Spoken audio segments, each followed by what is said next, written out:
So today I'm talking to Jack Phillips, who's the chairman of the ROI Institute. And we are at the International Society for Performance Improvements Conference in Seattle and Washington. And Jack, thank you so much for your time. I'm so pleased that you can make the time to share your experiences with our audience. Yes. So, given that HR programs are not usually effectively measured at a business impact level, what are some of the challenges practitioners face going forwards? Yes, first, there's some real barriers and some mythical barriers to measurement. First, there's a perception that what we're doing is necessary, so we don't really have to do this. Because we've got to have an HR team, and we got to do a lot of legalistic issues, administrative issues, compliance things. So we don't see a need to measure so much, particularly connecting what we do to the business. Second, we have a fear of the outcomes, and that's everywhere. That is, if my program is not working so well, it's not connected to the business, it's not driving a business improvement, then maybe it reflects on me or my team. And so I don't really want to know that sometimes.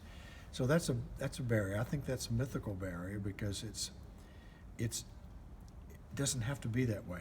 I'll talk about that in a minute. And third is that people don't know how to do it. They perceive this type of measurement as too complex, maybe taking too much time, but you have simple processes that can do this. The key is having a little technique, a strategy to do it and do it often. And then there's a thing that some people say, the resources. You know, we're stretched for budgets. I don't have budget for evaluation. Well, again, we try to build it into the process, so it's not so much of a burden. So those are the things that keep it from going. And I'd say just not knowing how might be another one. Not learning how to do this early on in my career. Not having any formal training in this. If you take an HR program in school, as I did when my PhD was in human resource management, there wasn't an evaluation course in there. Not at all, because that was 30 years ago, but that's changed a little, but not much. Because it wasn't important in those days. No, it wasn't. But we can do that. See, if you just think about these steps, start with the business in mind. That is, when you have a new program that you're starting, think through how it's going to connect to the business, and start with that in mind, and let that be the objective for our program now. And make sure that whatever we're doing is the right solution to get to that. Sometimes we implement something we think is the right solution, but find out it's not. So we want to make sure we got the right solution.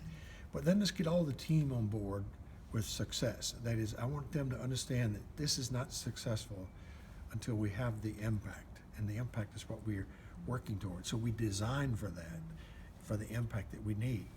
And then we make sure that the program is functioning well, it's delivering the process and the procedures and everything that we need to do is working well, but then we connect it to the business impact.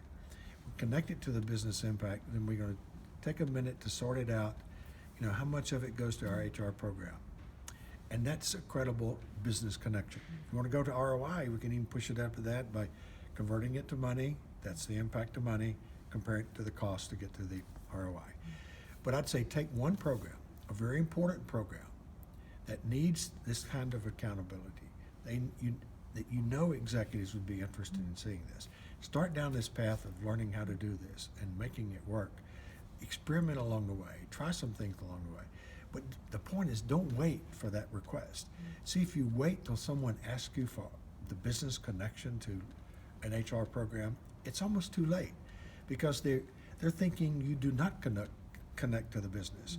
And so now you have a short timeline of when you do this to get it done. You're also defensive because you're defending your process now. And measurement now is on their agenda, not yours. You want to be on your agenda. So be proactive. Remember, when it comes to producing results and delivering results from HR, hope is not a strategy. Luck is not a factor. Doing nothing is not an option. So I suggest be proactive. Try it and see if it won't work for you. And what are some of the other tips that you'd like to share with us in closing? Perhaps I'm also thinking about what is the role of business leaders and managers Yes. in this total evaluation Yeah. journey with HR? So our business partners are a critical ally. They have to be connected with us. And over my years, I was head of HR for 2 organizations, and one of those is a Fortune 500 company for 8 years before I moved into executive roles. But my critical issue was to get our business partners involved, get them connected. You see, they'll partner with you if you connect what you do to the business. If you don't, they're not interested in partnering. It's like trying to dance with a dance partner who doesn't want to dance.